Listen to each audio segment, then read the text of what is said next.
성령과 신부가 말씀하시기를 오라 하시리로다.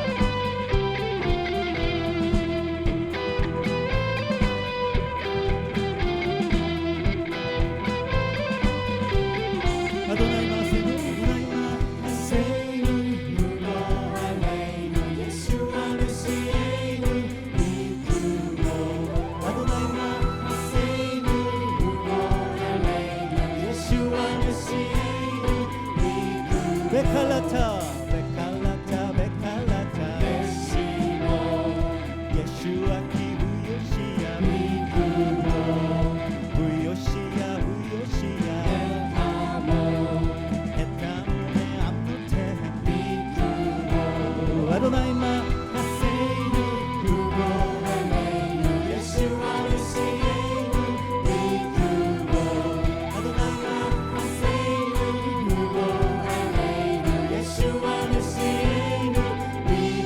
베칼라타 베칼라타 베칼라타 예시모 예슈아 키부요시야 부요시야 후요시야 에타모네 암노테 아도나이마 하세이누 구고 할렐루 예슈아 메시아의 아도나이마 하세이누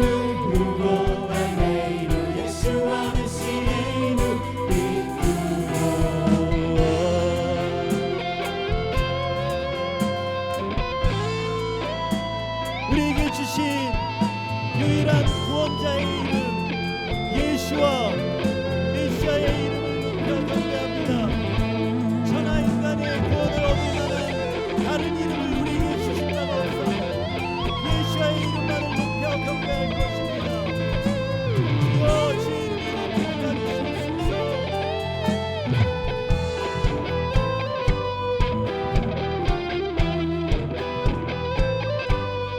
주님은 나의 피난처 주님은 내 피난처 날 치유하네 예수와 그 손가락 위를 주님은 내 피난처 날 치유하네 예수와 메시아라 위를 주님은 내 피난처 주님은 내 피난처 날 치유하네 예수와 메시아라 위를 주님은 내 피난처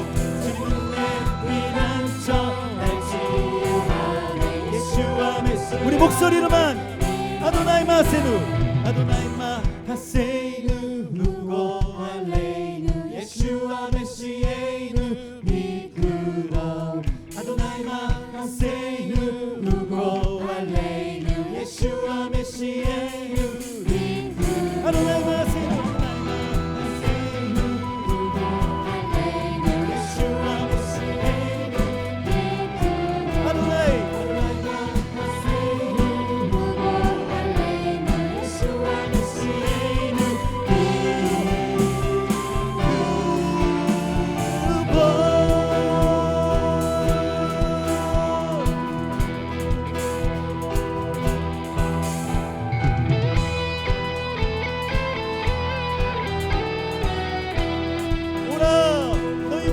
자들아 오라 와서 값없이 돈없이 사먹게 주의 이름 가운데 거하라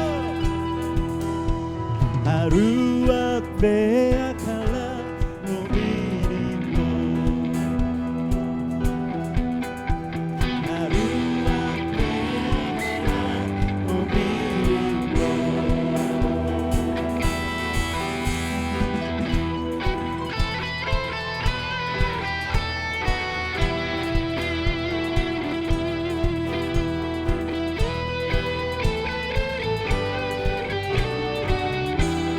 하루 앞에 아칼라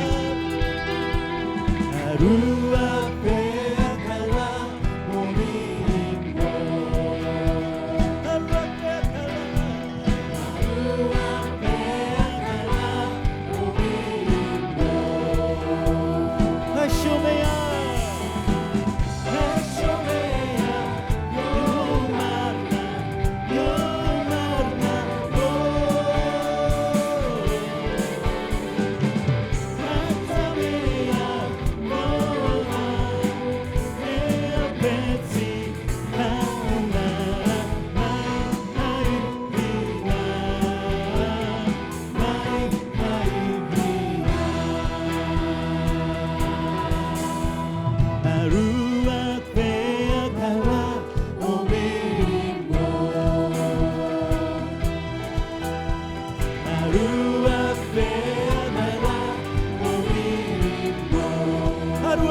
칼라 오미리고 아루아페아 칼라 오미리고 아루아페아 칼라 오미리고 하쇼메야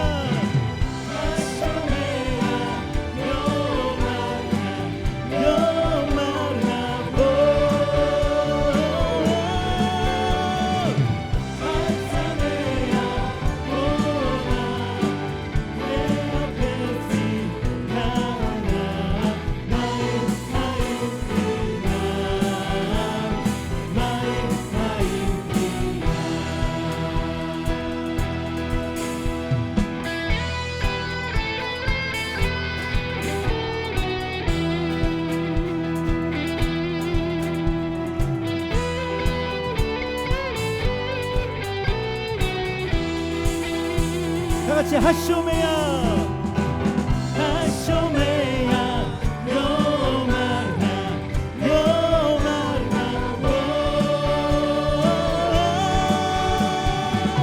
아타메야 오나 에어페티 나나 마이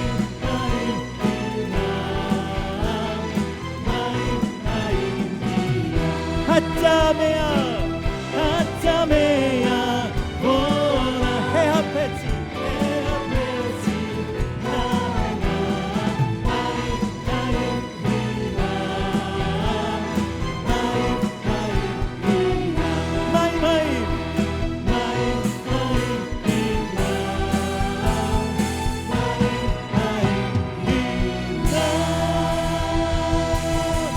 오라도 육만의 잔다 와서 사범시 동없이 값없이 살아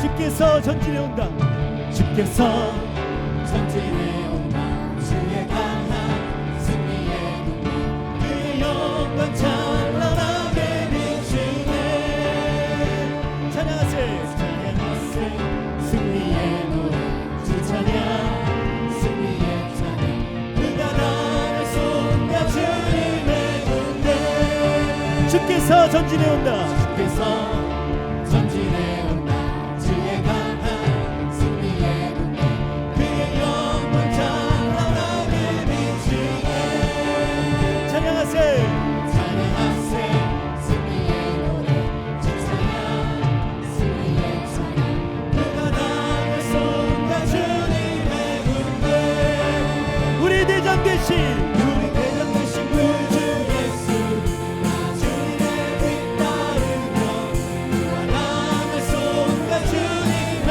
군대 주께서 전진해 온다 주의 강한 승리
성벽을 향해 저 성벽을 향해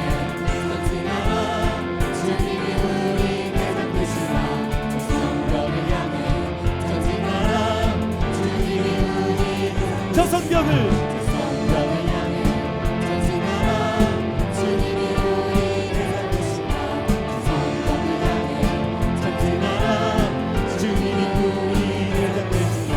주가 명령하네 강한 군사들아. 주가 명령하네 강한 군사들아. 소리치는 성에 크게 울려 거룩한 성에 나팔 소리치는 성에 울려라. 나팔 소리 나팔 소리치는 성에 크게 울려 거룩한 성에 나팔 소리치는 성에 울려라. 저 성벽을 향해 저 성벽을 향해 전진하라. 주님이 우리 대장 되신 저 성벽을 향해 전진하라. 주님이 우리 대장 되시라. 주가 명령하네 강한 용사들아. 주가 아멘 나팔 소리 나팔 소리치는 성에 크게 울려 거룩한 성에 나팔 소리치는 성에 울려라. 나팔 소리 나팔 소리치는 성에 크게 울려 거룩한 성에 나팔 소리치는 성에 울려라. 나팔 소리 시원성에 나팔 소리 시원성에 크게 울려 거룩한 성에 나팔 소리 시원성에 목소리 높여서 나팔 소리 나팔 소리 시원성에 크게 울려 거룩한 성에 나팔 소리 시원성에 울려라. 울려라 크게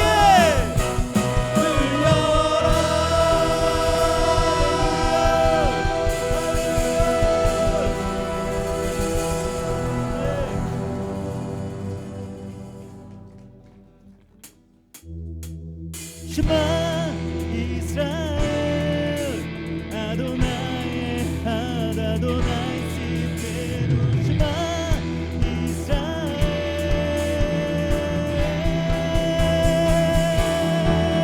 헤이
예수와는 왕 예수와는 왕 예수와는 왕 예수와는 왕 예수와 마이키 예수와는 왕 예수와는 왕 예수와는 왕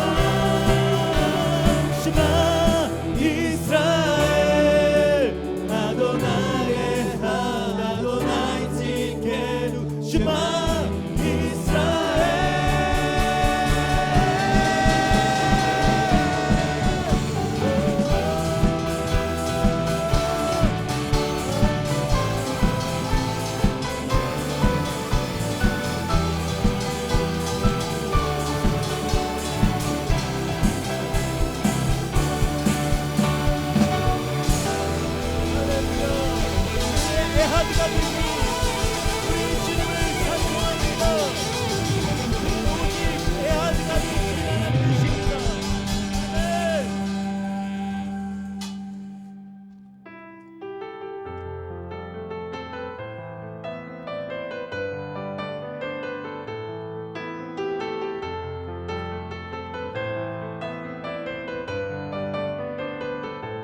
할렐루야 할렐루야 할렐루야 예수와 예수와 할렐루야 할렐루야 할렐루야 예수와 예수와 할렐루야 할렐루야 할렐루야 예수와 예수와 할렐루야 할렐루야 할렐루야 예수와 예수와 할렐루야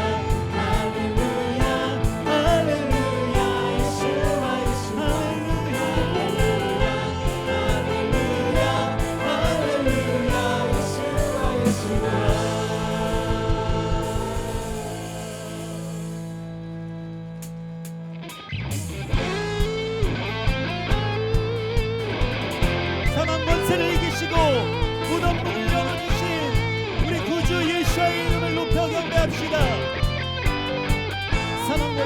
사망 권세를 이기신 주님 우리의 힘이시라 예수와 유다의 사자 우리의 승리시라 사망 권세를 이기신 주님 우리의 힘이시라 예수와 유다의 사자 우리의 승리시라 할렐루야 할렐루야 할렐루야 예수와 예수와 할렐루야 할렐루야 할렐루야 예수와 예수와 할렐루야 할렐루야 할렐루야 예수와 예수와 할렐루야 할렐루야 예수와 사망 권세를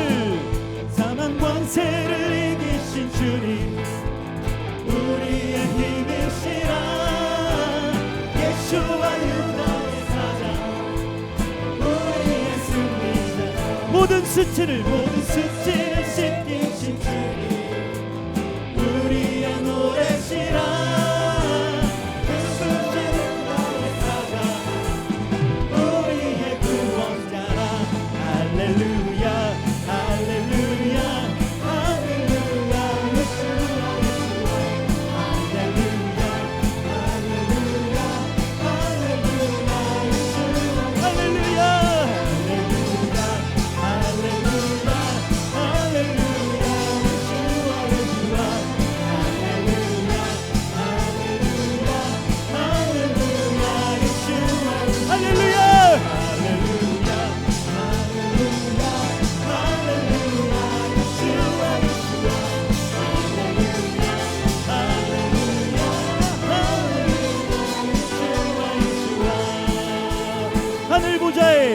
하늘 보좌에 앉으신 예수 하나님의 어린 양 죽으시고 부활하신 그리스도 메시아 하늘 전쟁에 능하신 예수 문제를 이끄시네 죽으시고 부활하신 이제 곧 오시리라 할렐루야 할렐루야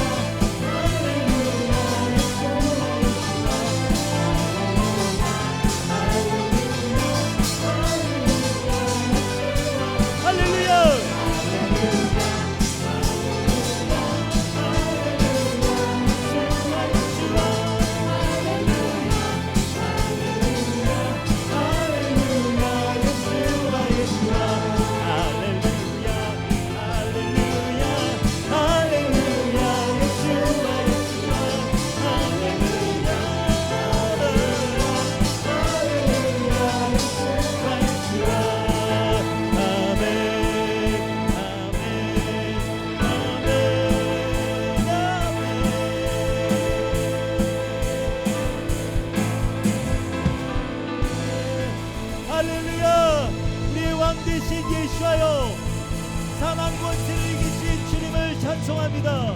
부활 생명으로 살아갈 것을 믿음으로 선포합니다. 아멘.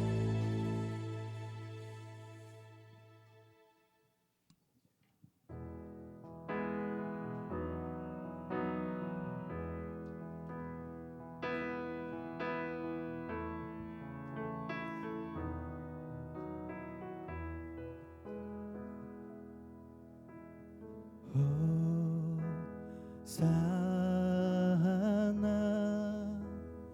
높은 곳에서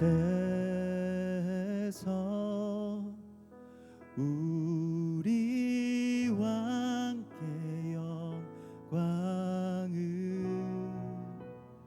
높은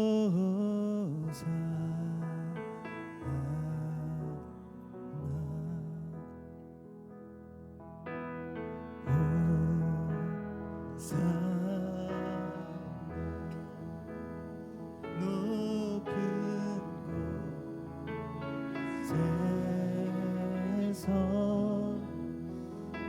우리 왕께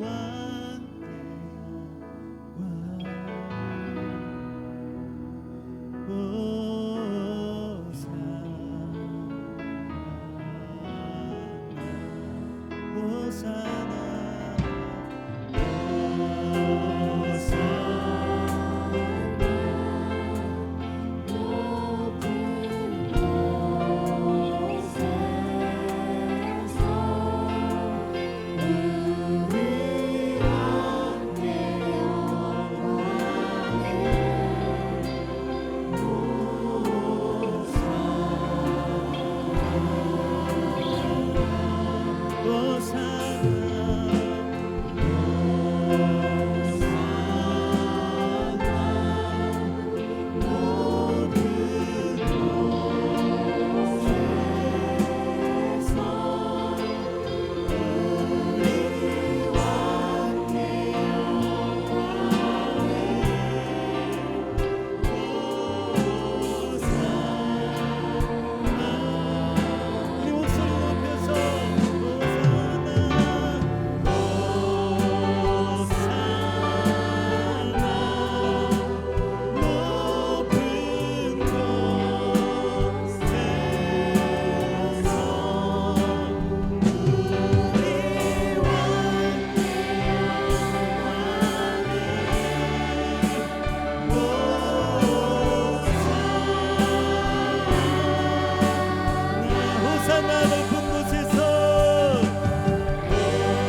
주를 찬양하며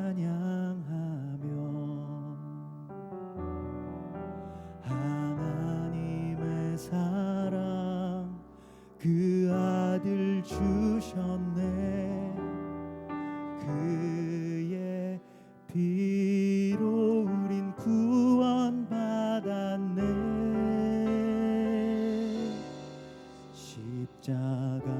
십자가에서 쏟으신 그 사랑 강같이 온 땅에 흘러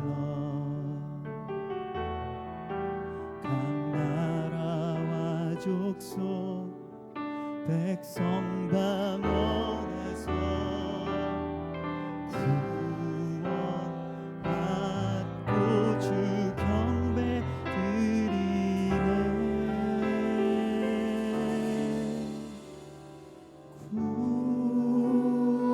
구원하심이 보좌에 앉으신 우리 하나님과 어린 양께 또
주옵소서.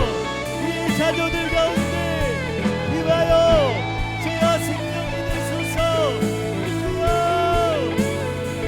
모든 죽어간 것들에게 주의 성령의 역사하시니 생기가 되어 불어오게 하소서.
데살로니가전서 5장 우리 1절에서 마지막 절까지 말씀입니다. 제가 한 절, 여러분들께서 한 절 그렇게 교독하시겠습니다. 형제들아, 때와 시기에 관하여는 너희에게 쓸 것이 없음은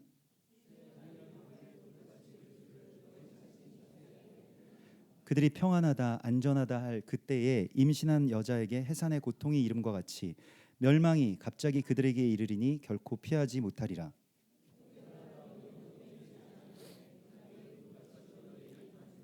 너희는 다 빛의 아들이요 낮의 아들이라. 우리가 밤이나 어둠에 속하지 아니하나니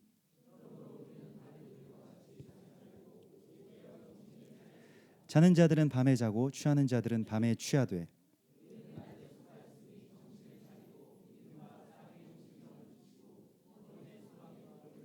하나님이 우리를 세우심은 노하심에 이르게 하심이 아니요 오직 우리 주 예수 그리스도로 말미암아 구원을 받게 하심이라.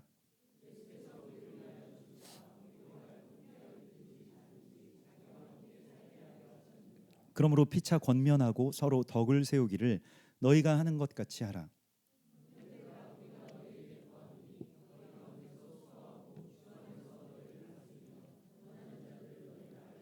그들의 역사로 말미암아 사랑 안에서 가장 귀히 여기며 너희끼리 화목하라.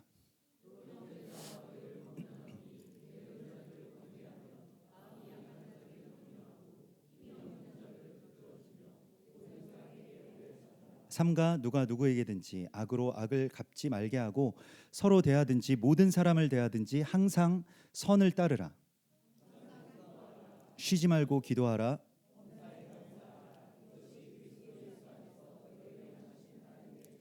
성령을 소멸하지 말며 범사에 헤아려 좋은 것을 취하고 평강의 하나님이 친히 너희를 온전히 거룩하게 하시고 또 너희의 온 영과 혼과 몸이 우리 주 예수 그리스도께서 강림하실 때에 흠없게 보존되기를 원하노라. 형제들아, 우리를 위하여 기도하라. 내가 주를 힘입어 너희를 명하노니 모든 형제에게 이 편지를 읽어주라. 우리 주 예수 그리스도의 은혜가 너희에게 있을지어다. 아멘. 우리 데살로니가서는 종말에 관한 말씀이죠. 그래서 그 종말의 때에 우리가 어떻게 그리스도 예수의 사람들로서 이 날을 맞이할 것이냐, 이 날을 어떻게 하면 우리가 예수 그리스도의 그러한 오심을 우리가 준비하고 또 우리가 그것을 나타낼 것이냐라고 하는 것에 대한 종말론으로 이제 맞춰지게 되는데요. 사실은 교회는 종말의 때를 위해서 주님께서 만드신 주님의 몸이죠. 근데 오늘 주님께서 이 종말의 때에 여러 가지 나타나는 현상들이 있습니다. 전쟁도 일어나고 있고 또 팬데믹이라고 하는 엄청난 전염병, 세계 역사에 유례가 없는 전 세계가 이제 뭐 일종의 격리되고 봉인되는 그러한 시기를 또 우리가 겪어왔습니다. 또 곳곳에서 뭐 일본이나 또 얼마 전에 튀르키예에서도 그렇고요. 계속 지진이 일어나고 있고 여러 가지 재앙과 전쟁 또 흉흉한 소식들이 끊임이 없이 계속해서 일어나고 있습니다.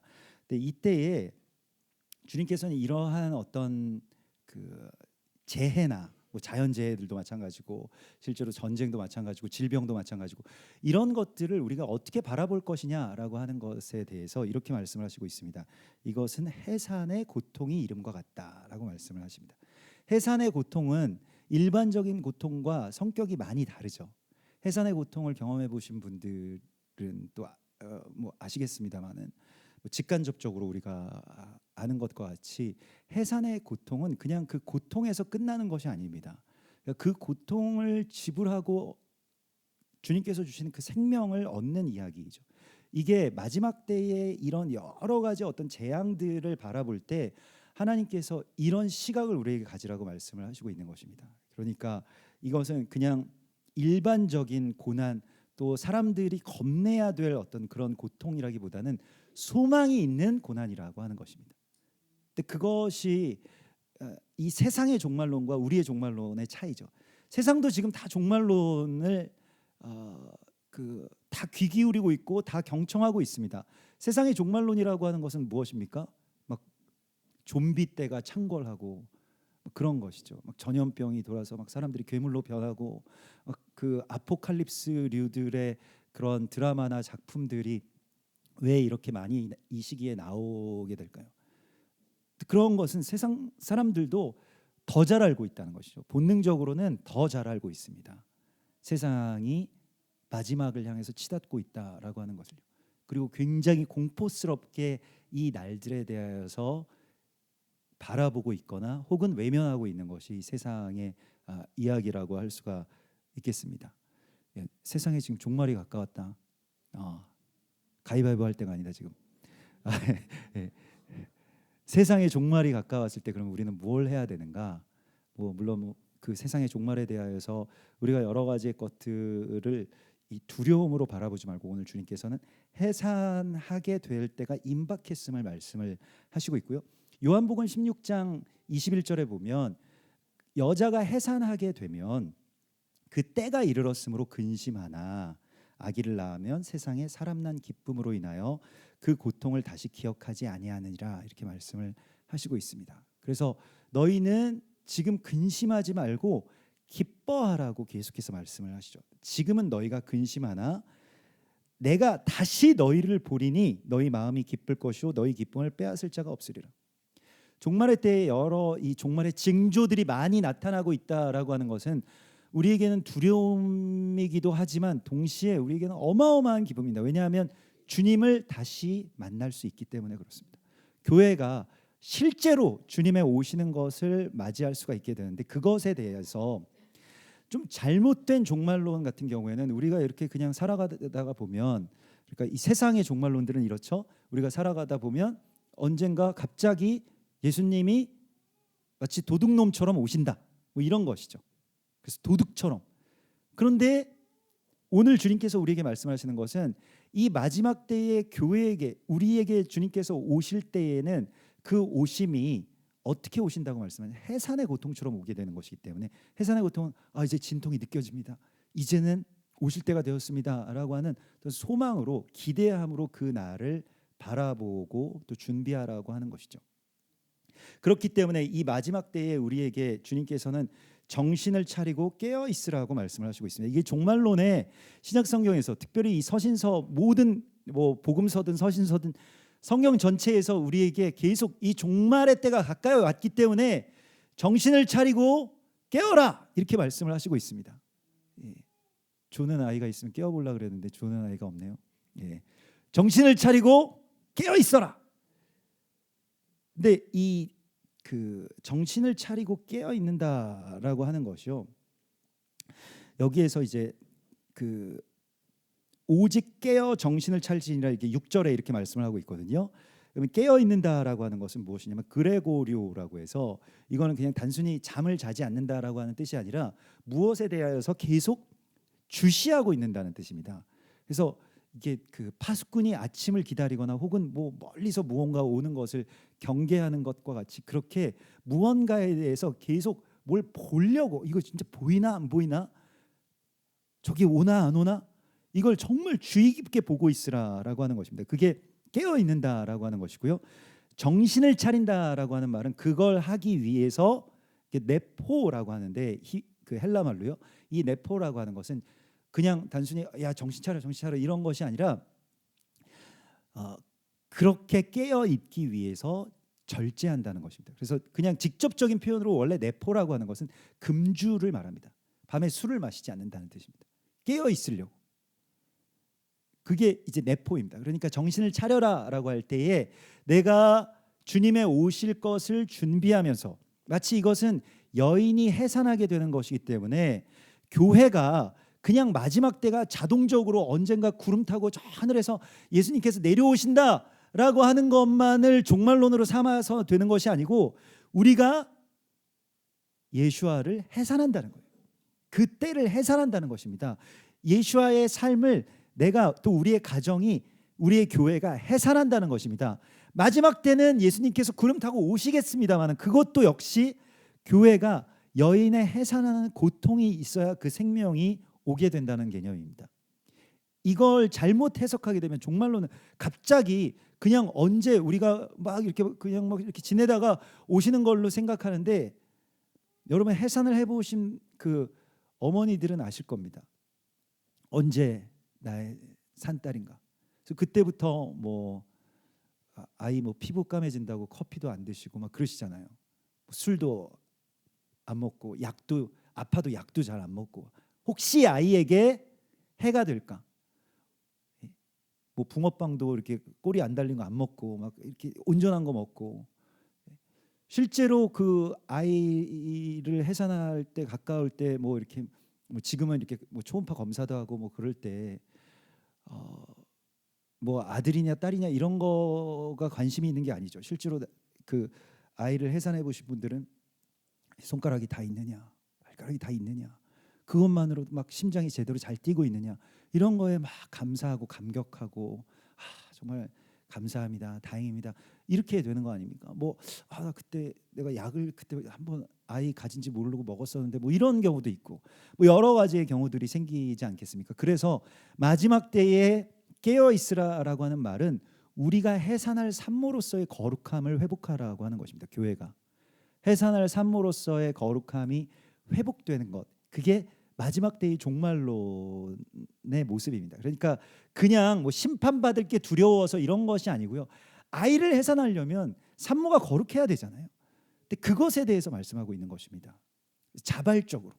그래서 뭐 그렇게 살지 마, 정신 차려 이런 말씀이 아니라 지금 때가 가까이 왔습니다. 지금 해산할 때가 가까이 왔기 때문에 이제 우리가 잘 살아야 되겠죠. 잘 먹고 잘 자고 이상한 거 안 먹고 그게 절제입니다. 이게 네포인데 그 절제가 그냥 절제해라. 너는 예수 믿으니까 절제해라. 너희는 예수 믿는 청소년들이니까 뭐 담배 피지 마라. 뭐 이렇게 한다고 해서 그게 안 피는 게 아니잖아요. 그치?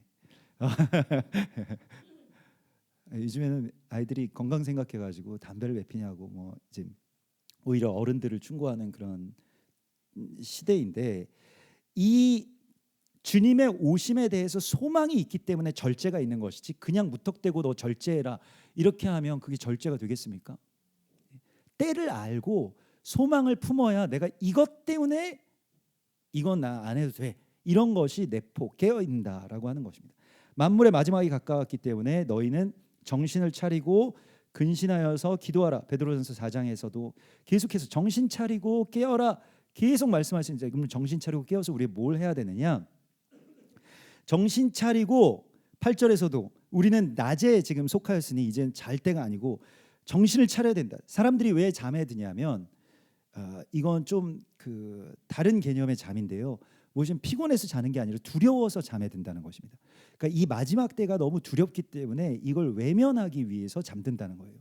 아예 생각을 안 하고 종말론 같은 거, 심판이 임박했다, 주님이 다시 오신다, 이런 거 생각하지 않고 잠에 취한다라고 하는 것은 그냥 우리가 잘 먹고 잘 살고 뭐 이런 것들이죠. 그런데 주님께서는 오늘 우리에게 깨어서 정신을 차리고 이 때가 가까이 왔기 때문에 무엇을 해야 되느냐?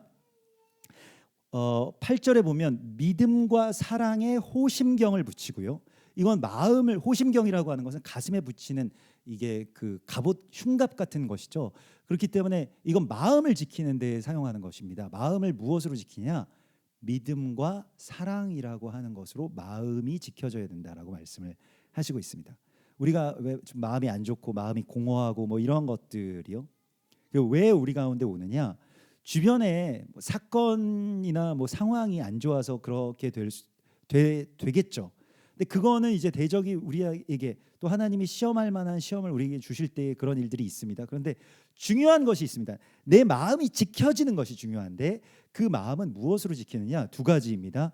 하나는 믿음, 하나님의 믿음이죠. 예수와의 믿음이고요. 그리고 두 번째는 사랑이라고 하는 것입니다. 그 사랑이 모든 걸 이기게 되는데, 그래서 생각을 그렇게 지키고 마음이 떨어지는 것을 지키고요. 그다음에 구원의 투구, 구원과 소망의 투구를 쓰라고 말씀하시고 있습니다. 이건 생각이죠. 생각에 있어서 소망이 아주 절대적입니다. 소망이 있어야, 소망이라고 하는 것은 무엇에 대해서 그 바랄 망자를 써가지고 바란다는 뜻이에요.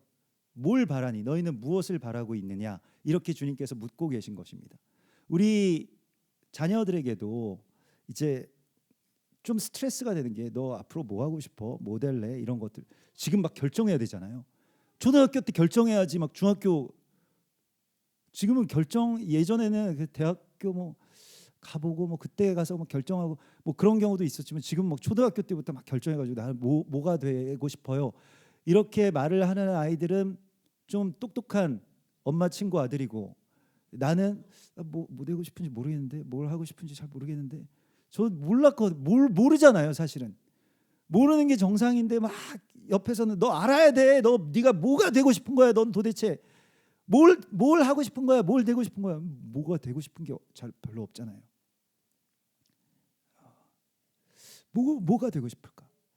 근데 그것이 주님께서 오늘 우리에게 주시는 것이 이제 소망이라고 말씀하시는데, 소망의 투구를 쓰라고 말씀을 하시는데, 소망은 주님의 원함이 내 안에 들어오는 것을 말합니다. 그래서 주님의 원함을 우리가 원하는 것인데요. 그 소망이라고 하는 것은 그 헬라 말로는 이제 엘피스라고 하고요. 이 엘피스라고 하는 것은 아주 뭐에 대해서 완전 막 너무 기대하는 거예요. 나는 정말 이것을 기대해라고 하는 것인데, 이것은 내 안에 원래부터 있는 게 아닙니다. 그러니까 네가 그걸 가져야지, 그래서 네가 원하는 걸 해야지, 너 원하는 거 뭐니 자꾸 물어보는데, 원함이라고 하는 것이 내 안에 있지 않습니다. 근데 거기에서부터 우리의 비극이 시작됐거든요. 원함이 내 안에 있지 않을 때부터 사단이 뱀처럼 술 하고 오죠. 너 이거 원하지? 너 이걸 원해야 돼. 네가 원해야 될 건 이거야. 이런 것들을, 그 자리를 차지하기 위해서 사단이 오게 됩니다. 그래서 우리에게 원함이 없는 상태는 굉장히 위험한 상태입니다. 뭘 원하는 것이 없다라고 하는 그 상태가 된다는 것은요, 너무너무 위험한 상태예요. 원함이 없기 때문에 백성들이 방자히 행한다. 그러니까 뭐 비행 청소년 뭐 이런 모든 것들도 다른 것들이 아니라 원함이 없기 때문에 생기는 일들이라는 것입니다. 그래서 원함을, 주님의 원함을 우리가 구해야 돼요. 이 엘피스라고 하는 것은 하나님이 우리에게 그 간절한 기대와 소망을 주셔야 됩니다. 근데 이거는요, 내가 간절한 기대와 소망이 없어도 괜찮아. 하나님께서 예수와의 그 간절한 기대와 소망을 우리 가운데 채워주십니다. 이걸 가지라고 말씀을 하시고 있어요. 이게 있어야 생각이 지켜질 수 있다라고 하는 것입니다. 그래서 우리가 정신을 차리고 깨어서 절제하고, 이 모든 것들은 소망이 있기 때문에 소망의 투구를 쓰라고 말씀을 하시는데, 하나님께 이걸 구해야 된다는 것입니다. 여러분, 오늘 주님께 구하세요. 주님이 원하시는 게 무엇입니까? 주님의 갈망이 무엇입니까? 라고 하는 것이요. 그러기 전에 우리가 또한 회개해야 될 것도 비워내야 될 것이 있죠. 나의 원함들이 너무 또 반대로 많이 있다면요. 나는 이런 걸 갖고 싶고 하나님의 원함 따위는 별로 관심도 없어. 내가 원하는 걸 하나님이 채워주시고 하나님 그런 분에만 딱 제한시켜 놓는 것이죠. 하나님의 원함들을 별로 이렇게 신경 쓰지 않고 하나님 제가 이걸 원합니다. 저는 이걸 원하잖아요. 이거 주십시오. 계속해서 하나님께 그런 것들을 구하는 것은 소망이 아닙니다. 그것은 욕망이죠. 여기서 주님께서 말씀하신 이 엘피스라고 하는 것은 하늘에서부터 내려오는 주님의 원함입니다. 그리스도 예수의 간절한 기대와 소망이 내 안에 충만케 되는 것. 이걸 구하십시오. 이거 일종의 은사거든요. 이게 있어야 됩니다. 그래서 꿈을 꾸게 되는 것. 우리가 늘 말씀드리지만 특별히 우리의 이 부모 세대가 너희의 늙은이들은 꿈을 꿀 것이오. 나 늙었다라고 생각되는 분들, 뭐 중학생들도 그런 분들이 있죠. 그런 분들도 꿈을 꾸라고 말씀했는데 나 이제 늙었으니까 꿈을 꾸는 거예요. 늙은 것은 어떤 것이 성경에서 꿈을 꾸지 않게 되는 그 상태를 말하는 것입니다. 꿈이 없어진 상태. 내가 이 나이에 뭘 하겠어? 이젠 늦었어. 이러한 것이죠. 꿈을 꾸라고 말씀하세요. 다시 꿈을 꾸기. 아브라함이 그래서 믿음의 조상인데 아브라함이 부르심을 받고 모세가 부르심을 받고 다 7, 80대 아닙니까? 그때부터 꿈꾸기 시작한 거 아니에요? 하나님의 나라를 꿈꾸고 실제로 무언가를 도전하고. 성경에서 물론 그때 좀 기대 수명이 높았습니다만 지금 거의 거기에 육박하거든요. 지금 기대 수명이 120세, 130세 그 당시가. 지금 우리도 마찬가지입니다. 그러면 이제 7, 80부터 꿈을 꾸기 시작하라고 말씀을 하세요. 꿈꾸기 제일 좋은 나이. 우리의 자녀들도 마찬가지고 우리 부모들도 마찬가지고 꿈을 꾸는 것, 그것은 성령 안에서 가능한 일입니다. 성령이 주시는 꿈을 꾸는 것이죠. 그걸 이제 그 히브리 말로는 하존이라고 하는데 뭔가를 계속해서 주시해서 보고 기대하고 막 소망하고 나 이렇게 되고 싶어 뭐 이런 것이죠. 그래서 계속 기대하는, 나 이런 사람이 되고 싶어, 나는 정말 이렇게 하나님 믿고 싶어, 나는 정말로 이런 게 되고 싶어, 이런 것들을 이제 그런 모델이 있으면 참 좋은데 그런 롤 모델이 내가 이렇게 되고 싶어라고 하는 것이죠. 예. 그래서 믿음의 영웅들을 성경에서 우리 가운데 많이 보여주시죠.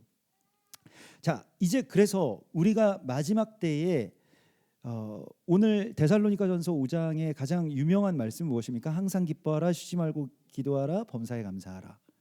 이 말씀이죠. 근데 범사에 감사하라가 그래서 최종적인 열매처럼 보이기도 하지만 이게 사도 바울은 우리가 토라를 공부하다 보면 그 사도 바울도 이제 토라에 정통했기 때문에 토라를 공부하다 보면 토라의 어떤 문학적인 장치가 있습니다. 그러니까 중요한 걸, 가장 중요한 걸 가운데다가 두고 나머지의 그 두 가지 세 가지가 서로 연결되면서 옆에서 호의를 하는데 그게 또 서로 한 쌍이기 때문에 성격이 연결이 돼요. 그래서 이 말씀을 자세히 보면 데살로니가전서 5장 18절이 가운데에 있습니다. 범사에 감사하라. 이것이요. 이는 그리스도 예수 안에서 너희를 향하신 하나님의 뜻이니라. 이게 여러분들을 이 모든 우주의 가장 최강자로 만들어주는 말씀입니다. 범사에 감사하는 것이요.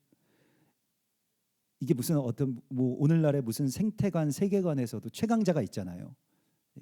마블 세계관에서 최강자가 누구니? 아무튼 있잖아. 최강자가 있잖아. 그러면 그 최강자 중에서 가장 최강자가 무엇이냐면 하나님의 세계, 하나님께서 창조하신 모든 전 우주에서 최강자가 어떤 사람이냐면 범사에 감사하는 자라고 말씀하고 있습니다. 범사에 감사하는 자. 그래서 그렇게 되려면 앞에 항상 기뻐하는 것, 쉬지 말고 기도하라, 범사에 감사 이렇게 나오게 되는데, 자, 범사에 감사하라가 중간에 있고요. 그 다음에 성령을 소멸하지 말며 이렇게 나오죠. 근데 그러면 성령을 소멸하지 말며라고 하는 이 19절의 말씀은 그 앞 범사에 감사하라 그 앞의 말씀과 한 쌍입니다. 이렇게 세로를 세워보면 좀 이해하기가 쉬운데 쉬지 말고 기도하라라고 하는 말씀과 한 쌍이 됩니다. 성령이 소멸되지 않으려면요, 이게 호흡과 같은 것이어서 성령이 계속해서 우리 안에서 역사하고 우리 안에서 운행하시려면 기도를 쉬지 않고 계속하는 것이죠. 숨 쉬는 것과 같이. 그래서 성령을 소멸하지 말며라고 하는 것이 기도를 계속하라, 쉬지 말고 기도하라라고 하는 말씀.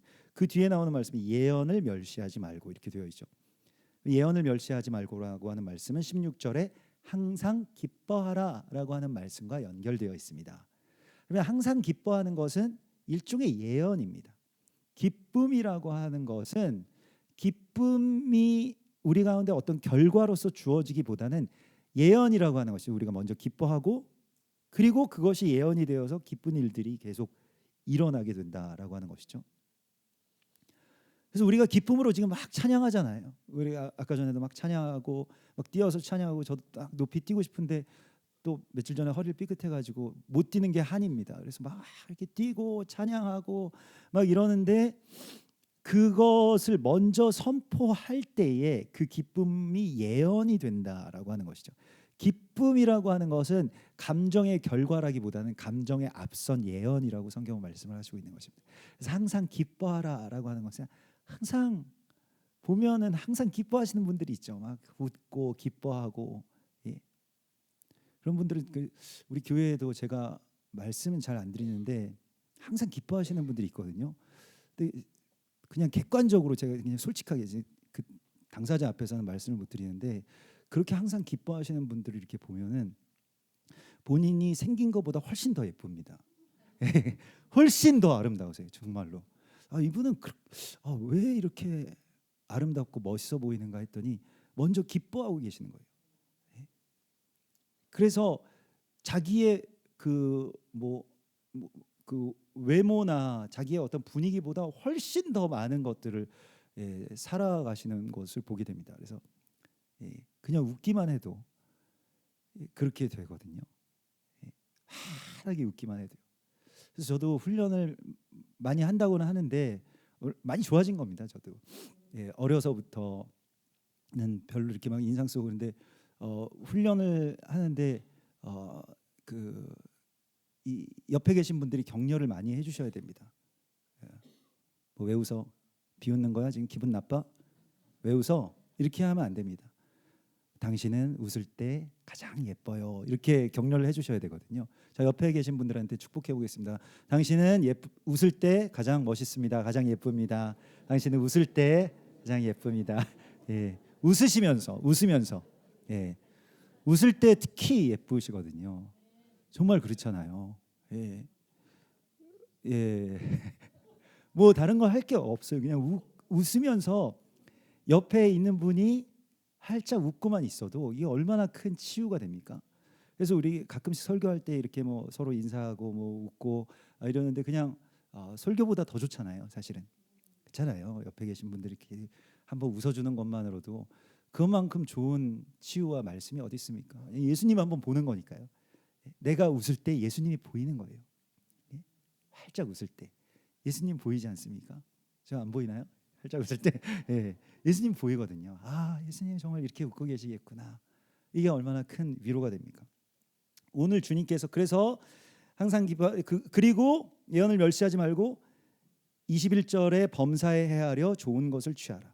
이 말씀은 15절의 말씀과 연결됩니다. 삼가 누가 누구에게든지 악으로 악을 갚지 말게 하고 서로 대하든지 모든 사람들을 대하든지 항상 선을 행하라. 자, 감사가 가장 중요한 거예요. 감사가 중간에 있고 이런 것들이 다 연결되는데 이 감사를 막아서는 것이 무엇이냐면 악을 악으로 내가 갚는다라고 하는 것입니다. 네가 악하기 때문에 네가 잘하면 내가 잘하지. 제가 예전에 그렇게 많이 혼났거든요. 네가 잘해야 내가 잘하지. 이런 이 군대에서 군대 상사가 되게 무서운 분이었습니다. 정말 엄청 무서운 분이었어요. 제가 이렇게 느긋해가지고 아마 그런 분들 밑에서 훈련을 많이 시키신 것 같아요. 또 뭐 교회에도 이제 또 그런 뭐 목사님도 뵙고 뭐 그랬습니다만 훈련을 많이 받았죠 그때. 그리고 막 정말 그 사관학교 출신이셨는데 너무 무서웠어요. 정말 그렇게 무서운 사람은 처음이었습니다. 근데 나중에 한번 길에서 마주쳤는데, 길에서 마주친 게 아니라 목욕탕에서 한번 마주친 적이 있어요. 그것도 진짜 제가 전도사 되고 나서 목욕탕에서 마주쳤는데, 제가 이게 탕에 있고 이렇게 목욕탕에 들어오시더라고요. 어느 목욕탕에 그 우리 그 신학교 근처에 뭐 하여튼 오셨나 봐요. 근데 제가 이렇게 탕 속으로 이렇게 마주치기 싫어가지고 그 정도로 무서운 분이, 살기가 막 엄청나고 정말로 이분한테 정말 죽을 수도 있겠다 이런 생각, 실제적으로. 그래서 그때 기도 많이 했습니다. 기도도 많이 하고 훈련도 많이 받고 그런데 이상하게 나중에 또 그분이 저를 좋아하시더라고요. 그러니까 저를 막 인정하시고 좋아하시게 돼가지고 나중에는 참 잘 지냈는데, 아무튼 뭐 어마어마하게 힘들었었는데, 악을 악으로 갚지 말고라고 하는 말씀이 이게 어떤 것이냐면, 모든 사람을 대할 때 항상 선을 취하고 그 사람을 하나님을 대하듯이 하라라고 말씀을 하시는 것이, 이게 감사를 막아서는 그 적이 뭐냐라고 할 때에 그게 무엇이냐면 내 기준이라는 거예요. 그래서 형제들아, 14절에 보면, 다시 역으로 올라가서 14절에 보면, 너희를 권면하노니 게으른 자들을 권계하며 마음이 약한 자들을 격려하고 힘이 없는 자들을 붙들어주며 모든 사람에게 오래 참으라. 이 말씀입니다. 여러분, 이 말씀을 꼭 기억하셔야 되는 게요, 이게 범사의 감사함을 막아서는 그 적들로부터 우리를 자유케 합니다. 무엇이냐면 게으른 자들이 있어요. 게으르다라고 하는 것은 내가 이 사람 보면 마음에 막 안 들어. 그래가지고 이 사람을 막 비방하거나 꾸짖거나 화내서 이 사람을 바꾸겠다 이렇게 생각하지 말고 권면하라. 게으른 자들을 여기서 권계하라고 말씀하시는데, 이 권계라고 하는 말이요, 헬라 말로 치면은 누데테오라고 하는데, 이 누데테오는 그를 가슴으로 딱 안아준다는 뜻입니다. 그래서 마음에 품는다, 가슴에 품는다 이런 뜻입니다. 그래서 권계하다, 막 꾸짖는다. 너 그렇게 살다가는 너 아무것도 못해. 너 뭐 지금 몇 시인데 지금 일어나가지고 뭐 하는 거야? 뭐 남들은 지금 막 벌써 다 두경수 다 끝냈어. 뭐 이런 것들을 하는 것이 아니라, 권계한다는 것은 그냥 꼭 안아주는 것입니다. 내 마음으로 그를 계속해서 품는다는 거예요. 왠지 마음이 쓰이는 사람이라는 그런 표현과 비슷합니다. 누데테오라고 하는 것은요, 그 사람이 저 사람이 뭐 되려고 저렇게 사나 이렇게 막 판단하거나 평가하거나 하는 것이 아니라 그냥 마음으로 싹 품어주는 거예요. 그래서 저 사람이 저 사람이 지금 소망이 없으니까 저렇게 게으르구나, 이걸 이렇게 품어주는 거예요. 그 게으름의 어떤 원인을 우리가 알아야 됩니다. 몸이 약하거나, 이 뒤에 나오죠, 이제 마음이 약한 자들을 격려하라 이렇게 되어 있습니다. 왜 게으르냐면요, 마음이 약해서 그런 건데, 마음이 약하다는 것은 소망이 없다라고 하는 것과도 연결이 됩니다. 또 의지도 없고 내가 지금 해서 되겠어 뭐 이런 생각들 때문에 그냥 안 하는 거죠. 지금 이 나이에 지금 내가 뭐 그거 잘 못하는 거 내가 뻔히 아는데 되겠어 이런 것이죠. 그게 마음이 약한 거죠. 낙심이 되는 거죠. 그런데 그들을 격려하라 이렇게 말씀을 하시는데, 격려는 뭐냐면, 야, 잘 될 거야, 너 잘할 수 있어, 힘내. 그런다고 힘이 납니까? 근데 여기서 격려라고 하는 것은요, 헬라 말을 찾아보니까 이 격려라고 하는 표현이 되게 재밌습니다. 파라 미데오마이. 그래서 파라라고 하는 것은 바로 옆에 가서 그냥 앉으라는 거예요. 미데오마이는 가까운 관계를 유지한다 이런 뜻입니다. 그래서 마음이 약한 자에게 뭘 해야 되냐면 가까이 가는 거예요. 가까이. 그냥 가까이서 옆에 있어주면 되는 거예요. 이걸 성경에서 격려라고 말씀을 하고 있는 것입니다. 가까이 가라. 거리의 문제입니다. 항상 거리가 중요한 거예요. 그래서 마음이 약한 자들이 있으면, 또 게으르고 마음이 약한 자들을 보면 가까이 가서 옆에 있어주는 거예요. 소망의 사람이, 하나님의 사람들이, 하나님의 이 열정과 믿음을 가진 사람들이 그냥 옆에 있는 것만으로도 힘이 되는 겁니다. 옆에 있는 거예요. 바로 옆에. 그 파라 미데오마이라고 하는 것은 바로 곁에 있는다 이런 뜻입니다. 그래서 막 멀리 있으면서 가끔 오래간만에 만나가지고 막 쓴소리 한번 하고 나니까 너한테 이런 말 해줄 수 있는 거야, 그렇게 하면 안 되는 겁니다. 아무 말 없이 옆에서 그냥 열심히 살면 되는 거예요. 부모님으로서, 뭐 가족으로서, 자녀로서. 그리고 축복해주고 또 웃어주고 격려해주고. 제가 그 대치동 학원가의 그 1세대입니다. 그래서 대치동에 학원들이 생길 때에 그 학원가가 생길 때 그 처음 그 학원들을 제가 막 다녔었는데요. 그때 막 이렇게 그 다니다가 그 데일 학원이라고 하는 곳을 다녔어요. 강남 데일 학원 지금도 있는지 모르겠습니다만은 뭐 이렇게 다니다가 그때 되게 많이 낙심도 되고 학교도 뭐 이렇게 신학교 다니다가 이렇게 중퇴해가지고 중간에 나와가지고 다시 학교 들어가겠다고 하는데 잘 안 되잖아요 그런 것들이. 그래서 막 힘들고 막 이러는데 그때 두 가지로 그 위로를 받은 적이 있는데 하나가 이제 그 뇌암으로 투병하시던 그 삼촌이 오셔가지고 어디 무슨 그 이 근처에 제일 맛있는 집이 어디냐 그래서 뭐 패밀리 레스토랑에 그때 가서 이렇게 그분은 이제 암이시기 때문에 뭐 아무것도 못 드시는데 저한테 고기를 막 이렇게 큰 걸 사가지고 주시면서 그냥 빙긋이 웃고만 계세요. 저를 보면서. 그래서 야, 너 보고 싶어서 왔지. 그러면서 야, 고기 많이 먹어라. 이렇게 말씀을 하시면서 뭐 별 얘기는 안 하셨어요. 뭐 너 어떻게 하면 뭐 대학교 갈래? 뭐 아무 말씀 안 하시고 그냥 빙긋이 웃다가 고기 많이 먹었지. 다음에 또 올게 이렇게 하고 가신 게 너무 기억이 많이 나는 거예요. 이제 돌아가시기 전이었는데 그 후에 얼마 안 있어서 돌아가셨는데 근데 힘을 내 가지고 절 보러 오신 거잖아요. 그러니까 그 한 사람을 보러 오신 거잖아요. 그래서 그때 막 외롭게 그 학원에서 막 이렇게 공부하고 있을 때 이렇게 불쑥 오셔가지고 머리 털은 하나도 없으시죠. 다 항암 치료로 빠지시고 이제 뭐 얼마 안 있어서 이제 천국 가실 거라고 하는 것을 아셨는지 몰라도 이렇게 옆에 오셔서 그냥 가까이서 그때 그 표정이 잊혀지지가 않습니다. 평안하게 저 고기 먹는 걸 보시던 그게 많이 격려가 됐어요. 나도 정말 누군가에게 이렇게 또 보고 싶은 사람이구나.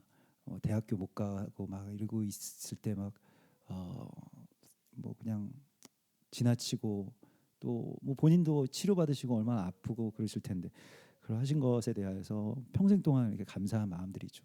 또 그때 또 학원에 그 뭐 담임 선생님이 어떤 장로님이셨어요. 근데 그때 무슨 그 논술 평가가 처음 생겨가지고 저는 뭐 논술이란 거 해본 적도 없고 원래 학력고사 세대여가지고 그래서 학력고사도 보고 수능도 보고 뭐 이러면 이제 되게 잘 못하지 않습니까? 이렇게 힘들잖아요. 근데 논술을 또 뭐 그래서 논술을 써서 이렇게 냈는데 그 온 학원생들한테 이렇게 소개를 시켜주셨어요. 그 논술 다 읽어주셨어요. 처음부터 끝까지. 자기가 이게 지금 뭐 30년 동안 교사 생활을 하면서 이렇게 글을 잘 쓰는 사람을 못 봤다. 그러면서 저를 칭찬을 해주시고 그래서 이거는 글이 그 논술이라기보다는 근데 좀 설교 같다. 그게 한 가지 또 단점이다. 뭐 이렇게 얘기를 예. 그때 왜냐하면 그 세종대왕이 한글을 창제한 것의 의의와 가치에 대하여 쓰시오 이런 거였거든요. 한글 창제의 의의. 근데 저 그때 예수께서 가나에서 물을 포도주로 바꾸신 것과 같은 일이다. 이거는 그래서 이거 그 한자를 조금 변형시킨 일어 같은 것이 아니라 완전히 물이 포도주가 되는 것과 같이 완전한 변화가 이 한글 창제에서 이루어졌다. 뭐 이런 거를 썼었습니다. 근데 아마 또 장로님이시니까 이렇게 감동받으셔가지고 이렇게 하신 것 같은데 뭐 글이 뭐 좋았다기보다는 근데 그때도 많이 격려가 됐죠. 내가 정말 뭐라도 좀 잘한다라고 하는 소리를 처음 들어본 거잖아요. 그 강남에 막 되게 막 열심히 공부한다라고 하는 그런 친구들 틈에서 뭐라도 그래서 칭찬받는 것이 이런 기분이구나. 격려받는 것이 이렇게 기쁜 일이구나. 또 누군가를 그냥 소중히 여겨주고 그 가치를 깨닫게 해주는 것이 너무너무 중요한 일이구나라고 하는 것을 그때 알게 됐습니다. 오늘 주님께서는 마지막 때의 이 종말론으로서 우리가 긴박하게 해야 될 일이 이거라고 말씀을 하고 계세요. 곁에 있어주는 것, 마음을 다해서 서로 격려해 주는 것, 힘이 되어 주는 것. 근데 그 사람은 원래 그렇게 칭찬받을 만한 사람이 아닙니다. 게으르고 무능합니다. 그래서 여기서 무능한 자들을 여기서 힘이 없는 자라고 그렇게 써놓았습니다만 우리 표현으로는 그냥 무능하다라고 하면 더 좀 마음이 아프죠. 그래서 힘이 없는 자들을, 무능한 자들을 붙들어 주며 이렇게 되어 있습니다. 여기서 붙들어 준다라고 하는 말이 재밌는데요. 이것도 다 재밌는 표현들이 있는데 안티코마이라고 해서 이 안티라고 하는 것은 반대한다는 뜻이잖아요. 반대로 가서 그 사람이 힘이 없는데 야 너 그럼 못하냐 이렇게 하지 않고 반대로 가서 그걸 보완해 준다는 뜻입니다. 이게 안티코마이입니다. 그러니까 힘이 없는 자를 붙들어 준다라고 하는 것은 사람들이 다 막 그 내가 이 사람한테 많은 기대를 가지고 이 사람한테 섬김을 받으려고 하면 이 사람이 분명히 힘이 없을 거예요. 그래서 내가 화가 나. 너 왜 이렇게 일 못해? 너 왜 이렇게 공부 못해? 너 왜 이렇게 뭘 잘 못해? 외국어도 왜 못해? 못해 이렇게 되는데 이 안티코마이라고 하는 것은 이 사람이 못하는 것이 보이면은 나에게 있어서는 사명이라는 것입니다. 그래서 그 뒤로 가서 그것을 보완해 주는 줄을 붙잡으라 이런 뜻입니다. 그래서 안티코마이라고 하는 것이 반대를 붙들다 이런 뜻입니다. 이 사람이 약하면요, 그 약함의 반대를 내가 붙들어 주는 것이라고 말씀을 하시고 있어요. 섬김을 받으려 하는 자세에서는 아주 그 계속해서 질타가 나올 수밖에 없어요. 만족이 없어요. 무능한 자들에게는 질타, 게으른 자들에게는 막 분노, 뭐 이런 것들이 이 세상의 법칙이라고 한다면 하나님의 시간 가운데 이 마지막 때를 해산해야 될 우리에게는 이 반대로 가야 된다라고 하는 것입니다. 이들 곁에 있어주라고 말씀하시고 있습니다. 특별히 가까이 그냥 있어주라라는 것이죠. 그 지난 그 주중에 뭐 그 이 원유맨 사역하시는 뭐 그 지체들을 몇 분을 이렇게 뭐 만났습니다. 그래서 이런저런 대화를 하는데 그 지난주까지 이스라엘 들어갔다가 오셨다는 거예요. 그래서 원래 이스라엘 선교사가 아니라 한국에 계신 분들인데 한국에 사역하시는 분들인데 이스라엘을 어렵게 들어갔다가 나오셨다는 거예요. 그래서 이스라엘 가시는 분들도 다 취소하고 지금 뭐 직항도 어렵고 그런데 어떻게 가셨습니까? 그랬더니 정말 막 그 경유 기다리는 것만 15시간 기다려가지고 어렵게 지금 직항이 없기 때문에요. 그래서 비행기 기다렸다가 또 운항도 몇 대 안 하니까 이제 많이 대기 시간이 길고 그러니까 고생을 하셨는데 가니까 정말로 이스라엘에 정말 이렇게 그 막 관광객도 많고 방문자들도 많을 때의 그런 것들이 없고 그냥 정적이 쫙 흐르는데 뭐 동고의 벽부터 비롯해서 예루살렘이든 어딜 갈릴리든 어딜 가든 이렇게 사람들이 차분하고 조용한데 호텔 같은 데 들어가면은 다 그 복도에 그냥 빨래 같은 게 다 걸려 있다는 거예요. 거기 피난하신 분들 다 호텔 개방했기 때문에 그래서 막 그렇게 막 짐들도 막 복도에도 있고 막 굉장히 그런 상황인데 동양에서 한국에서 이제 그렇게 들어가서 그냥 그곳에 어디에만 앉아 있어도 사람들이 와서 얘기하고 또 얘기 들어주기를 원하고 근데 얘기하다 보면 가족 중 누군가는 군대에 가 있거나 또 테러의 뭐 희생자이거나 뭐 그렇다는 거예요. 근데 너무 그분들이 그 고마워하더라는 것이죠. 이런 시간에 들어와줘서 너무 고맙다고, 우리 보러 와서 우리 위해서 기도해줘서 고맙다고 이런 얘기를 너무 많이 받았다는 거예요. 또 우리 지난 주에도 이게 그 조엘 젤스키도 그렇고 조엘 젤스키 그 가정은 지금 가자지구 들어가 그 이제 군인으로 들어갔다가 지금 잠깐 가자지구에서 다 이스라엘 병력들 많이 빼서 이제 정리가 돼서 나오긴 했는데 5월달에 또 들어간대요. 그러니까 그 기간 가운데 이 마음이 얼마나 그 불안하고 또 군인이든 군인이 아니든 우리 지난주에 영상 메시지 보내셨던 그 코비 퍼거슨도 자기 딸이 지금 군대에 가 있지 않습니까? 그리고 그 마우즈 이스라엘 대부분 스태프들이 다 군대에 들어와 있고 뭐 부상도 당하고 뭐 또 아는 분이 또 전사하기도 하고 뭐 이런 것들이 있고 계속 정신없이 사역하다가 뭐 어떤 그 나라에서 뭔가 그 중요한 그런 집회가 있어서 이제 잠시 며칠을 이제 갔다 오셨다는 거예요. 근데 비행기가 이스라엘 영공을 벗어날 때 갑자기 그 정말 엄청났던 그 긴장이 확 그 이제 풀리는 듯한 그런 느낌을 받았다는 거예요. 본인들은 모르는데, 지금 거기서 살아가시는 분들은 모르는데 거기서 나와 보니까 알겠더라. 얼마나 많은 그 이 무게가, 어떤 그런 트라우마 같은 것들이 그 안에서 다들 그렇게 지고 살아가는지. 그래서 뭐 그런저런 이야기들을 하면서 한국에 좀 그런 사역자들이 그래도 조만간 오실 수 있으면, 사역자든 사역자가 아니든지 간에 같이 좀 쉬시고 또 이렇게 모실 수 있으면 좋겠다, 뭐 이런 말씀들을, 또 그런 소망들을 이렇게 나누면서 같이 좀 얘기를 했었는데요. 그래서 우리도 뭐 나중에 다 정상화가 되고 직항이 열리고, 직항이 사실 좀 죄송스럽게도 대한항공은 직항이 항상 제일 늦게 열립니다. 전 세계에서 제일 빨리 닫고 제일 늦게 여는 항공사 중에 하나인데요.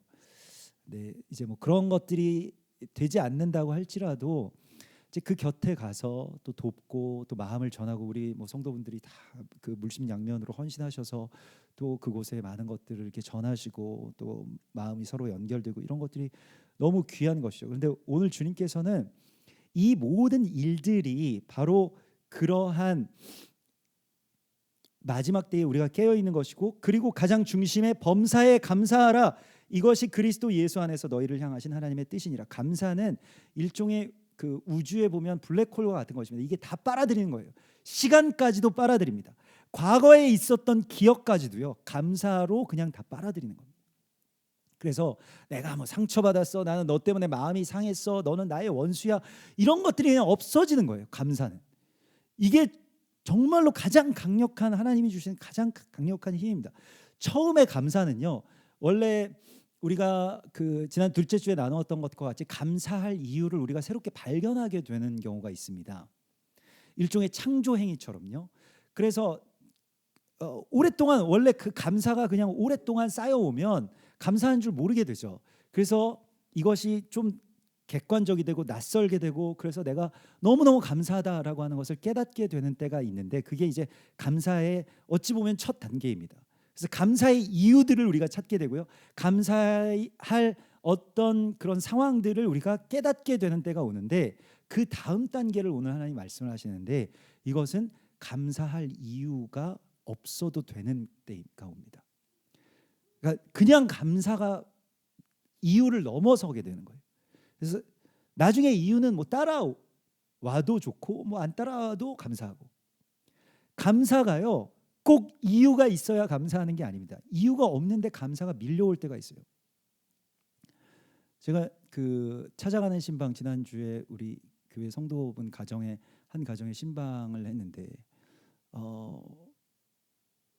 그 보통은 이제 신방 가면 뭐 이렇게 은혜를 받으시고 뭐 이렇게 또 같이 이렇게 은혜 받으신 이야기들을 하는데, 그 성도님이 저한테 그 목사님이 우리 집에 오셨으니까 우리 집에서 많은 것을 채우고 받아가셨으면 좋겠습니다, 이렇게 말씀을 하세요. 그래서 되게 새롭고 너무 감사했는데, 근데 그런 간증을 나눠주셨는데, 이제 몇 년 전에, 한 3, 4년 전에 주재원으로 이제 인도에 가셨다가 그 고속도로에서 이제 이 기사가 그 졸음운전을 하는 바람에 큰 사고를 당하셨다는 거예요. 그래서 너무너무 큰 사고를 당하셨는데, 그 차에서, 사고 난 차에서 나와 보니까, 사고 난 차 그 사진이 혹시 있지 않나요? 사고 난 차에서 나와 보니까 완전히 저 차가 저렇게 형태가 없이 찌그러지고, 그래서 겨우겨우 세 분이 타고 있었는데, 기사랑 또 자기 그 동승하는 직원이랑 같이 타고 계셨는데, 나왔는데 다행히 기사도 멀쩡하고 또 동승한 분도 멀쩡하더라는 거예요. 본인도 뭐 별로 외상이 없고. 근데 그래서 다시 뭐 이래저래 그 수소문해서 차를 타고 이제 가시려고 하는데, 너무 갑자기 배가 아파가지고 뭔가 좀 이거 안 좋은 것 같다. 근데 이 안에서 이게 이 파열돼가지고, 장기들이 파열돼서 너무 출혈이 많으셨던 거죠. 그래서 점점 이 출혈이 계속되는데 병원을 찾지 못하고, 여기 인도가 그런 병원 시설들 가 보면은 또 거기에 문이 닫아 있거나 뭐 이렇게 중환자는 우리가 할 수 없다, 이런 수술을 할 수 없다라고 해서 막 이렇게 헤매고, 제대로 된 구급 시설이 갖춰져 있지 않아서 구급차에도 구급 뭐 간호 그 요원이 타고 있는 게 아니라 그냥 기사만 있고 옆에 그 직원분만 같이 계셨다는 거예요. 점점 아득해지고 앞이 보이지 않고 이제 소리만 들리고 이 블랙아웃이 오고 의식이 점점 끊어져 가는데 병원을 찾지 못하고, 그래서 이제 이대로 그냥 끝이구나라고 하는 생각이 들어서 그 옆에 계신 직원분한테, 가족들한테 이런저런 말을 좀 전해달라, 이제 안 될 것 같다, 뭐 이렇게 하시고 그냥 의식을 잃으셨다는 거예요. 근데 그 이후에 원래는 정말 너무 늦으셔가지고 그 이제 가망이 없는 어떤 시간대에 병원에 도착하셨는데, 그 병원에서 긴급하게 수술을 하면서도 이거 너무 늦었다라고 생각하면서 수술을 했는데 하나님이 살려주셔가지고 생명이 다시 거듭난 생명을 살게 되셨다는 것이죠. 그래서 그 뭐 코로나로 잠깐 병원에 그러니까 한국에 들어가셨다가 뒤늦게 오신 그 아내 자매님이 또 막 정말 경험 없이 이렇게 오셨는데, 그 또 인도는 이제 수술을 해서 그 장기를 봉합 수술했는데 그걸 다시 이제 좀 꺼내놔야 됐었나 봐요. 그래서 배 밖으로 이제 장기가 다 나와 있고 그런 상태로 한 2달 정도를 지내셨다고 하는데, 근데 그렇게 나와 있으면 우리는 중환자실에 계셔야 되는데 거기서는 퇴원을 시켰다는 거예요. 그래서 집에서 아내분이 간호를 하시면서 아니 며칠 만에 퇴원해가지고 집에 가서 해라, 뭐 병원보다 집이 더 낫다 이래가지고 집에 가서 두 분이서 같이 그 시간을 지내시는데, 이때부터 말할 수 없는 감사가 하나님 하늘에서부터 이렇게 부어지더라는 것이, 상황이 감사할 상황이 아닌데 너무너무 그냥 모든 것들에 대한 감사가, 이 뭐 고통이든 아니면 이런 어려움이든 또 원망이든, 왜 졸음운전을 해가지고 왜 이런 상황에서 왜 내가 거기에 가가지고 뭐 이런 여러 가지 것들에 대하여서 모든 것을 그냥 다 감사가 블랙홀처럼 빨아들였다라고 하는 거예요. 그래서 오히려 주변에 있는 분들이 너무 힘들지, 어떻게 고통스러워서 그걸 어떻게 겪어내니, 이런 말씀을 하셔도 이해가 안 된다는 거예요. 너무 감사하고 하나도 힘들지가 않다. 두 분이 다, 아내분과 형제님이. 그래서 그런 어떠한 그 시간들 가운데서 너무너무 감사하지 않느냐, 이 감사가 어디에서부터 비롯된 거냐, 이런 것들에 대해서 지금까지도, 몇 년이 지난 지금까지도 다른 거 아무것도 구할 것도 없고 바랄 것도 없고 그냥 계속 감사하다고 그런 말씀을 하셔서 정말 오늘 이 말씀과 연결되어서 감사라고 하는 것은 이유를 넘어서는 이야기구나라고 하는 것을 이렇게 깨닫게 됐습니다. 너무 감사하게 주님께서 또 살려주시고, 뭐 그 이유가 뭐 살았다, 뭐 아니면 뭐 지금 이마만이라도 다행이다, 이런 것을 그냥 넘어서 하신 거예요. 그래서 그게 하늘에서부터 내려오는 그런 감사구나라고 하는 걸 이렇게 알게 됐습니다. 그래서 우리 교회에 이렇게 오셔서 같이 하나님 예배하고 또 찬송하고 또 뭐 다른 것을 구할 게 없다는 거예요. 너무 감사하기 때문에 그냥 하나님께 이것 때문에 더 가까워지고 또 하나님을 증거하게 되셨고, 또 믿지 않는 가족들에게도 그렇게 하나님을 증거하게 됐다고. 그래서 그 감사는 그 자체로 예언과 같은 것이고요. 감사하면 나중에 뭐 이유가 뒤따르게 되는 것이고요. 또 감사는 그 자체가 능력입니다. 그냥 그래서 감사의 이 능력으로 다른 모든 것들을 다 흡수해 버리는 거예요. 특별히 내가 무엇에 대해서 불만족스럽고 불평하고, 그것은 대부분의 경우에는 뭐 국제 정세나 환경 오염 이런 것이 아닐 겁니다. 여러분들 주변에 계신 사람들에 대해서 불만족스러우실 거예요. 근데 이것에 대하여서 그냥 감사하기 시작하는 것으로부터 놀라운 일들이 생기기 시작합니다. 그의 게으름도 그의 무능도 책망의 대상이 되지 않게 됩니다. 기뻐지고요. 감사가. 그래서 누군가를 뭐 우리 가까이 있는 뭐 우리 자녀들이나 아니면 뭐 우리 주변 뭐 내 배우자나 누군가를 책망하고 싶고 판단하고 싶고 뭐 평가하고 싶고 이런 것들에 대하여서 이제는 그럴 필요가 없이 살게 됩니다. 해방되는 것이죠. 감사함으로.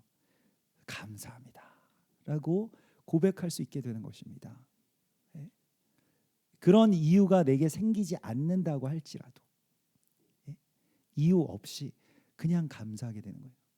처음에는 그렇게 감사하면 뭐가 큰 변화가 안 생길 수도 있습니다. 나만 변화되는 거죠.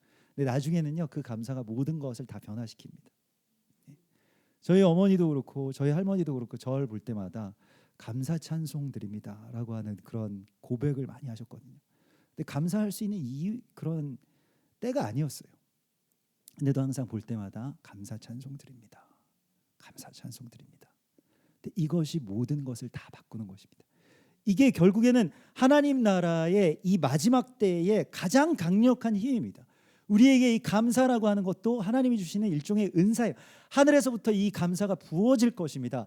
여러분들 안에 그러한 감사가 능력이 되시기를 주님의 이름으로 축원합니다.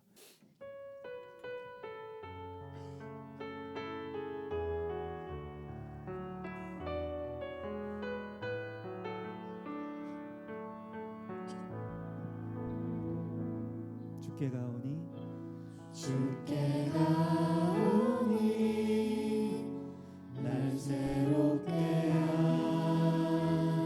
하시고 주의 은혜를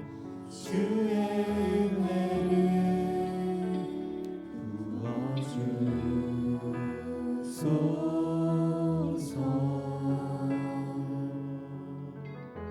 내 안에 발견한 내 안에 발견한 나의 연약함 모두 벗어지리라. 주의 사랑으로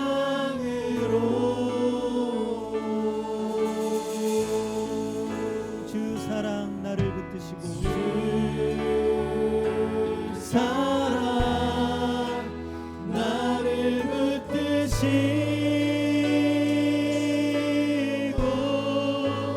주 곁에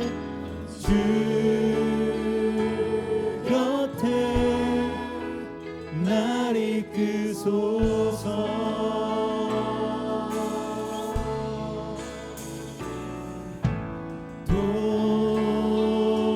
독수리 날개쳐 올라가듯 나 주님과 함께 일어나 걸으리. 주의 사랑 안에. 우리 2절 나의 눈 열어 주를 보게 하시고 나의 눈 열어 주를 보게 하시고 주의 사랑을 알게 하소서. 매일 나의 삶에